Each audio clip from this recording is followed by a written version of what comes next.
Peggy 16. Iron Harvest is an alternative take on the history of the 1920s. Taking inspiration from this time of industrial change, Iron Harvest's fictional states and characters find themselves in the aftermath of the Great War. Huge diesel-fueled machines, invented to serve humanity, have only lifted warfare to another level, and mankind has had to realize that the war that was supposed to end all wars has ended nothing. The Rusviet Empire, ruled by Tsar Nikolai, is a huge nation far beyond its zenith.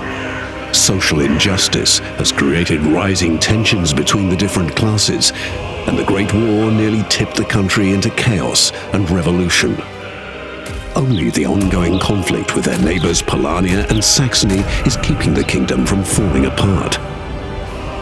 Some say that there are hidden powers trying to keep the conflict burning.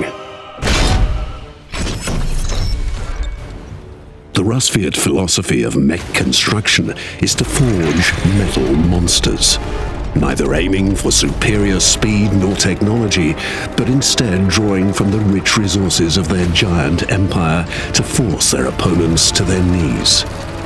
But that method of wasteful construction is getting more and more problematic, as the rivalry for these rare goods is one of the reasons for the conflict itself. The SHM-69 SERP best illustrates Rusviet's philosophy. With heavy armor like this, it's easy to bring knives to a gunfight. It's a blood-curdling sound when these huge sickles crash into each other. Yes, it's slow, and yes, it might take several hits until it comes into striking range, but when that happens, the opponents mostly regret having chosen to go toe-to-toe. With one heavy stroke, the sickles cut through steel like butter, and it accepts no obstacle in its way. The SHM-60 Groza is the polar opposite. The preferred shock trooper of the Tsar is the fastest Rusviet unit. Even more, with its rocket jump ability, it is one of the most mobile units in the game, and always good for a bad surprise. Especially when calling in their airborne brothers out of the blue. Fast in or fast out, these weakly armored exoskeletons are a problem for everyone without battlefield awareness. But enough about melee units. For the SHM-68 Nakovalnya, only a distant target is a good target.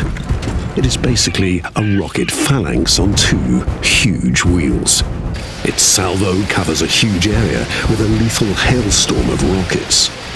Who needs precision when you can fire dozens of rockets within seconds? Unfortunately, the Nakovalnya is very slow and vulnerable if the enemy gets close.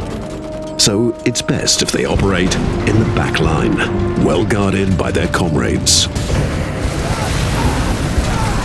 Olga Morozova is a Rusviet operative working tirelessly to protect the Tsar and Mother Rusviet from internal and external threats. On the back of her Siberian Tiger Changa, she is able to quickly get behind enemy lines and take out critical targets in silence. She is a stealthy and deadly unit that can wreak havoc among infantry up close with her blade and with her MP in mid-range. And she has even more tricks up her sleeve. If Olga is around, no one should feel safe.